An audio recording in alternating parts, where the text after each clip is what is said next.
Welcome to Shravan logics. I'm Shravan Kumar Pannala అండి. మనము ఈ వీడియోలో కొన్ని మల్టిపుల్ చాయిస్ క్వశ్చన్స్ గురించి డిస్కషన్స్ చేద్దాం. ఓకే, ఇందులో మొదటి ప్రశ్నగా డిస్కషన్ చేద్దామండి. క్రింది వాటిలో సరి అయినవి గుర్తించండి. తెలంగాణ రాష్ట్రము కంటే దేశంలో వ్యవసాయ రంగంలో ఎక్కువ శాతం మంది ఉపాధి పొందుతున్నారు. తెలంగాణ రాష్ట్రము కంటే వ్యవసాయ రంగంలో ఎక్కువ శాతం ఉపాధి పొందుతున్నారు. ఓకే, కరెక్టేనండి. భారతదేశంలో వ్యవసాయ రంగం మీద ఎక్కువ మంది ఆధారపడుతున్నారు, తెలంగాణలో తక్కువగా ఉన్నారు. నెక్స్ట్, తెలంగాణ రాష్ట్రము కంటే దేశంలో పారిశ్రామిక రంగంలో ఎక్కువ శాతం మంది ఉపాధి పొందుతున్నారు. ఇది కూడా కరెక్టే. థర్డ్ చూడండి, తెలంగాణ రాష్ట్రము కంటే దేశంలో సేవల రంగంలో ఎక్కువ శాతము మంది ఉపాధి పొందుతున్నారు. ఓకేనండి, ఇది చూడండి. మరి ఇందులో సరి అయినవి గుర్తించండి అని ఇచ్చాడు. ఇందులో సి మాత్రం సరి కాదండి, ఏ బి మాత్రమే సరి అయినది. ఒకసారి డేటా పరంగా చూసినట్లయితే ఇక్కడ చూడండి, 2020-21 ఆర్థిక సంవత్సరాల్లో వ్యవసాయ రంగం మీద ఆధారపడుతున్నటువంటి ఉపాధి పొందుతున్నటువంటి వారు 46.5%. ఇండియాలో అయితే తెలంగాణలో 45.8%. అంటే ఇండియాలో ఎక్కువగా ఉన్నారు, తెలంగాణలో తక్కువగా ఉన్నారు. చూడండి ఫస్ట్ ఆప్షన్. ఓకే, తెలంగాణ రాష్ట్రము కంటే వ్యవసాయ రంగంలో ఎక్కువ శాతం మంది, దేశంలో ఎక్కువ శాతం మంది ఉపాధి పొందుతున్నారు. కరెక్టేనండి. సెకండ్ ఆప్షన్ చూడండి, తెలంగాణలో పారిశ్రామిక రంగం కంటే దేశంలో ఎక్కువ మంది డిపెండ్ అయి ఉన్నారు అని ఇచ్చారు. చూస్తే మనకు ఇండియాలో 23.9% ఉంటే 21%.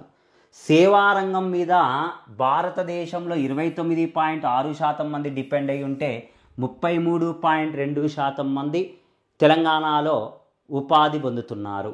అంటే మనకు ఈ రెండిట్లో వ్యవసాయ రంగము, పారిశ్రామిక రంగంలో ఈ రెండిట్లో కూడా ఇండియాలో ఎక్కువ మంది ఉపాధి పొందుతున్నారు, తెలంగాణలో తక్కువ మంది ఉపాధి పొందుతున్నారు.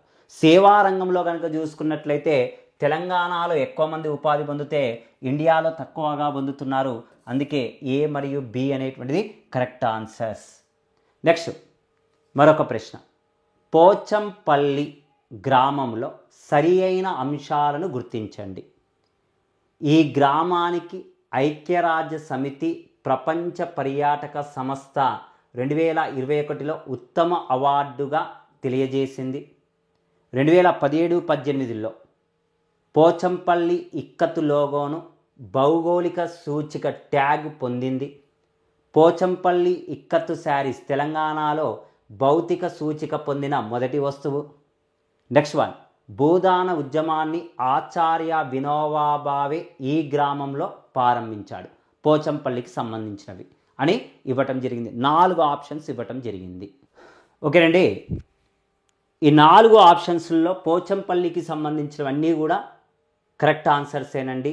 First answer, fourth one is the correct answer. అన్నీ కూడా సరి అయినవే అని చెప్పవచ్చు. ఈ గ్రామానికి ఐక్యరాజ్య సమితి ప్రపంచ పర్యాటక సంస్థగా ఉత్తమ పర్యాటక గ్రామంగా 2021లో ప్రకటించారు. 2017-18లో పోచంపల్లి ఇక్కత్తు లోగోకు భౌగోళిక సూచిక ట్యాగ్ అనేటువంటిది రావటం జరిగింది.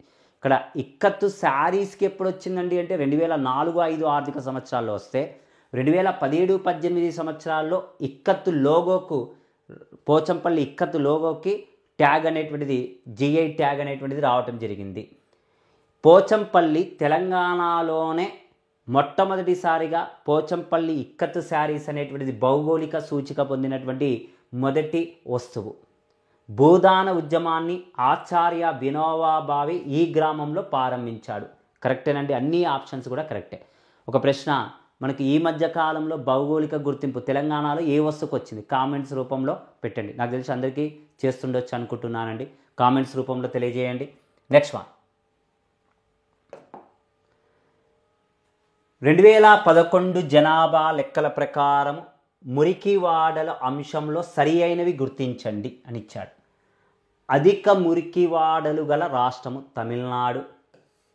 మురికివాడల్లో అక్షరాస్యత రేటు 77.7%. మురికివాడల్లో లింగ నిష్పత్తి 928:1000, 928 అండి, (1000). 1000 మంది పురుషులకు, స్త్రీలు 928. మురికివాడల్లో జనాభా అధికంగా కలిగినటువంటి రాష్ట్రము మహారాష్ట్ర. ఓకే, ఇక్కడ చాలామంది మురికివాడలు అత్యధికంగా అనగానే మహారాష్ట్రకి వెళ్ళిపోతారు. మహారాష్ట్ర కాదండి, మురికివాడలు అత్యధికంగా ఉన్నటువంటిది తమిళనాడు. ఇది మనకు రాష్ట్రం ఏర్పడక ముందుకు కూడా, అంటే తెలంగాణ రాష్ట్రం డివైడెడ్ కాకముందుకు కూడా మనకు ఉమ్మడి ఆంధ్రప్రదేశ్లో అడిగాడు ఈ ప్రశ్న. తమిళనాడులో ఉందండి. మనకు మురికివాడల్లో జనాభా అత్యధికంగా ఉంది ఏదండి అంటే మహారాష్ట్ర. మురికి వాడలు ఎక్కువగా ఉంది అండి అంటే తమిళనాడు. మురికి వాడల్లో అక్షరాస్యత రేటు 77.7%. లింగ నిష్పత్తి, స్త్రీ పురుష లింగ నిష్పత్తి 928:1000. అన్ని ఆన్సర్స్ కరెక్టేనండి. Option 3 is the correct answer. Next మరొకటి, క్రింది వాటిని జతపరచండి. పథకము పంచవర్ష ప్రణాళిక ఎప్పుడు ప్రారంభించబడింది? హరిత విప్లవం, JRY, జవహర్ రోజ్గార్ యోజన, పురా, 20 సూత్రాల పథకం. హరిత విప్లవము అనేటువంటిది 1966-67 సంవత్సరాల్లో, అంటే అప్పుడు మనము వార్షిక ప్రణాళికల్లో ఉన్నామండి. వార్షిక ప్రణాళికల్లో ఉన్నప్పుడు మనకు హరిత విప్లవము అనేటువంటిది రావటం జరిగింది. జవహర్ రోజ్గార్ యోజన ఈ పథకం అండి 1989లో JRYలో 2 పథకాలను విలీనం చేశారు. NREP 1980లో ప్రవేశపెట్టారు. నెక్స్ట్ 1983వ సంవత్సరంలో RLEGP, rural landless employment guarantee programme, ఈ రెండింటిని JRYలో మెర్జ్ చేశారు 1989లో. 1989లో JRYలో మెర్జ్ చేయటం జరిగింది. జవహర్ రోజ్గార్ యోజన అంటే 1989 అంటే అప్పుడు మనం ఎన్నో ప్రణాళికలో ఉన్నామండి అంటే 7th ప్లాన్లో ఉన్నామండి. 7th ప్లాన్ ఇయర్స్ 1985 to 90 మధ్యలో జరిగింది. అంటే third option is the correct answer. Next PURA అనేటువంటి scheme, providing urban amenities in rural areas, 2004లో ప్రవేశపెట్టారు.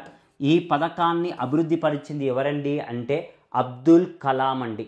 మన భారత మాజీ రాష్ట్రపతి అనేటువంటి అబ్దుల్ కలాం దీన్ని రూపొందించాడు. ఇది ఎన్నో ప్రణాళికలు వచ్చిందండి అంటే 10th plan. 10th plan years ఎప్పుడండి? 2002 నుండి 7 వరకు ఉన్నటువంటిది. నెక్స్ట్ 20 సూత్రాల పథకం, పేదరికాన్ని తగ్గించడంలో భాగంగా 5th ప్లాన్లో 1975వ సంవత్సరంలో ప్రవేశపెట్టడం జరిగింది. ఇక్కడ చూడండి, హరిత విప్లవం ఫస్ట్ ఆప్షన్ ఉండాలి, ఏకు 1 ఉండాలి. Next JRY Jawahar Rozgar Yojana third ఉండాలి, బికి థర్డ్ ఉండాలి. పురా అనేటువంటి పథకం 4th ఉండాలి. 20 సూత్రాల పథకం 2 ఉండాలి. ఇక్కడ ఆప్షన్స్ చూసుకోండి, ఏం ఆప్షన్? ఏకు 1 అన్నీ ఇచ్చాడు. బి JRY, సి అనేటువంటిది ఉండాలి. మళ్ళీ 2, 3, 4 2 ఆప్షన్స్ కరెక్ట్గా, అన్ని correct answer, 2 options A B options కరెక్ట్గా ఇచ్చాడు. థర్డ్లోకి పోండి, పురా 2004లో అంటే మనం ఎన్నో ప్రణాళికలో ఉన్నామండి అంటే అప్పుడు 10th ప్లాన్ అంటే ఆప్షన్ డి. ఆప్షన్ డిలో మళ్ళీ 2 ఉన్నాయి, 2nd and 4th. చూడండి ఎంత ఎలిమినేషన్ చేయాల్సి వస్తుందో. 20 సూత్రాల పథకం 5వ ప్రణాళిక అంటే 4th one is the correct answer. 4th one is the correct answer. ఇది చేసేటువంటి ప్రాసెస్. ఈ ప్రశ్న మీరు చదవాలి, 1 minute ఆన్సర్ కూడా చేయాలి, బబుల్ కూడా ఫిలప్ చేయాలి. ఒక ప్రశ్నకు 1 minute మాత్రమే టైం ఉంటుంది, గుర్తుపెట్టుకోండి. ఎగ్జామ్ రాసే రోజు టైం మేనేజ్మెంట్ లేకుంటే మనం చదివిందంతా కూడా శూన్యమే, గుర్తుపెట్టుకోండి. Okay, right. నెక్స్ట్ వన్, మరొక ప్రశ్న, క్రింది వాటిని జతపరచండి. మొదటి పరిశ్రమ ఏ ప్రాంతంలో ఏర్పాటు చేశారు? మొదటి చక్కెర పరిశ్రమ తెలంగాణలో బోధన్ వద్ద శక్కర్ నగర్లో ఏర్పాటు చేయటం జరిగింది. మొట్టమొదటి షుగర్ ఇండస్ట్రీ ఓకే, నిజామాబాద్ డిస్టిక్లో బోధన్ వద్ద దీన్ని ఏర్పాటు చేయటం జరిగింది. ఆసియా ఖండంలోనే మొట్టమొదటిగా స్పాంజ్ ఐరన్ పరిశ్రమను పాల్వంచ, కరెక్టేనండి. ఓకే, ఉమ్మడి ఖమ్మం జిల్లాలో ఏర్పాటు చేయటం జరిగింది. ఇప్పుడు భద్రాద్రి కొత్తగూడెం జిల్లాలోకి వెళ్ళిపోయింది. నెక్స్ట్ మొదటి కాగితపు పరిశ్రమ కాగజ్ నగర్, మంచిర్యాలలో గలదు. సిమెంటు పరిశ్రమ మంచిర్యాల, ACC అసోసియేటెడ్ సిమెంట్ కంపెనీని ఏర్పాటు చేశారు. ఇక్కడ నో డౌట్ అండి, చక్కెర పరిశ్రమ Bodhan, sponge iron industry Palvancha, కాగితపు పరిశ్రమ కాగజ్ నగర్, సిమెంట్ పరిశ్రమ మంచిర్యాల డిస్ట్రిక్ట్స్లో ఉన్నాయండి. దేనికి దానికి ఆప్షన్ అవుతుంది. A1, B2, C3 ఉండాలి, D4 ఉండాలి. Okay, A1, 2, 3, D4. Third one is the correct answer. Next one, మరొక ప్రశ్న. ఓకే, ఇది కూడా మనకు 2016లో గ్రూప్ 2లో అడిగాడు. అలాంటి మోడల్ ప్రశ్న ఒకటి అడిగాడు, పట్టణీకరణానికి సంబంధించింది. ఓకే, పట్టణీకరణాన్ని 6 తరగతులుగా విభజించారు 1971లో. ఇందులో క్లాస్ 6 తరగతి 6వ తరగతి అంటే ఏంటండి అంటే పట్టణాల్లో 5,000 కంటే తక్కువ జనాభా ఉంటుంది. క్లాస్ 5లో 5,000 నుండి 9,999 వరకు ఉండాలి. క్లాస్ 4లో 10,000 నుండి 19,999 ఉండాలి. క్లాస్ 3లో 20,000 నుండి 49,999 మంది ఉండాలి. తరగతి 2లో 50,000 నుండి 9,999 వరకు ఉండాలి. తరగతి 1లో 1,00,000కు పైగా ఉండాలి. ఇవన్నీ కూడా సరి అయినవే. 2011 జనాభా లెక్కల ప్రకారం అండి మన దగ్గర ఉన్నటువంటి మొత్తము పట్టణాల సంఖ్య 7,935 పట్టణాలు కలవండి మన దగ్గర ఇండియాలో. అదేవిధంగా 10 లక్షలకు పైగా జనాభా కలిగినటువంటివి ఎన్ని ఉన్నాయండి అంటే మిలీనియం ప్లస్ సిటీస్ ఎన్ని ఉన్నాయండి అంటే 53. కోటికి పైగా జనాభా కలిగినటువంటివి 3 నగరాలు గలవు, గ్రేటర్ బాంబే, ఢిల్లీ మరియు కలకత్తా. ఓకే, నెక్స్ట్ వన్, క్రింది వాటిని జతపరచండి. VKRV Rao, సుఖమై Chakravarthi, Raja Chelliah, Dandekar and రద్ వీళ్ళు దేనికి సంబంధించినటువంటి అంశాలు అని ఇచ్చాడు.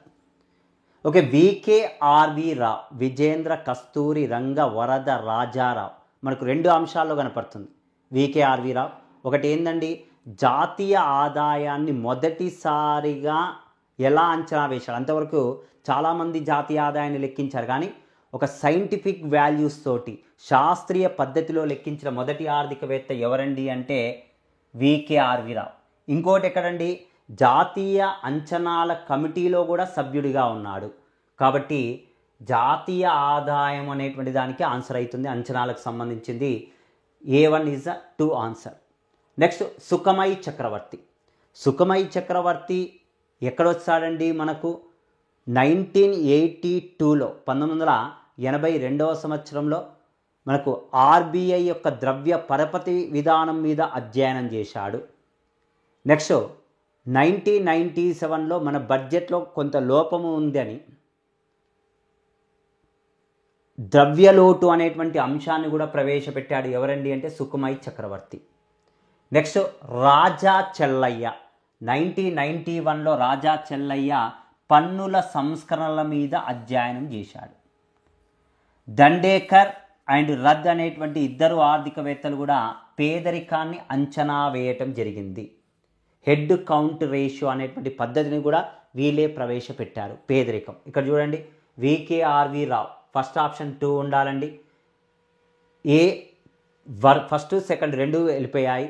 మనకు థర్డ్ వన్ ఉండాలి, ఫోర్త్ వన్ అన్న ఉండాలి ఆన్సర్. ఓకే, నెక్స్ట్ సుఖమై చక్రవర్తి ద్రవ్యలోటు. ఓకే, ఏ ఉంది, థర్డ్ ఉంది, ఫోర్త్ ఉంది, అంతే. నెక్స్ట్ రాజా చెల్లయ్య సి ఆప్షన్లో ఉంది. మనకు ఆన్సర్ దీన్ని బట్టే చెప్పొచ్చండి. రద్ మరియు దండేకర్లు అయితే పేదరిక అంచనాల మీద అధ్యయనం చేయటం జరిగింది. Third one is the correct answer. Next మరొక ప్రశ్న, Mahatma Gandhi national rural employment guarantee యాక్ట్కు సంబంధించి క్రింది వాటిని పరిగణించండి అంటే సరి అయిన అంశాలు. Mahatma Gandhi national rural employment guarantee ప్రోగ్రాంలో వేతనాలను పొందేవారు ప్రాథమిక వాటాదారులు, కరెక్టేనండి. ఈ పథకంలో తెలంగాణ రాష్ట్రంలో దినసరి వేతనము 300, మన తెలంగాణలోను ఏపీలోను. అత్యధిక వేతనం పొందుతున్నటువంటి రాష్ట్రం ఏదండి అంటే హర్యానా రాష్ట్రం. అతి తక్కువగా వస్తున్నటువంటి రాష్ట్రాలను కామెంట్స్ రూపంలో పెట్టండి. ఓకే, ఒకవేళ మీరు ఏమైనా రాంగ్ పెడితే నేను ఏమంటే మీకు రిఫ్లెక్ట్ చేస్తాను. అతి ఎక్కువగా వస్తుంది హర్యానా, అతి తక్కువగా వస్తున్నటువంటివి 2 రాష్ట్రాలు ఉన్నాయి. ఆ 2 రాష్ట్రాలు మీరు ఆన్సర్స్ చేయండి, కామెంట్స్ రూపంలో పెట్టండి. నెక్స్ట్ గ్రామ సభ పథకము అమలు కోసం సామాజిక తనిఖీని నిర్వహిస్తుంది. ఈ పథకము కింద చేపట్టాల్సినటువంటి పనులను ఫీల్డ్ ఆఫీసర్ సిఫారసు చేస్తాడు. ఓకే అండి, ఇందులో A B C is the correct answer. A B C is the correct answer. ఇది మన గ్రూప్ 1లో కూడా అడిగినటువంటిది. ఫీల్డ్ ఆఫీసర్ అనేటువంటి వాడు డిక్లేర్ చేయడండి.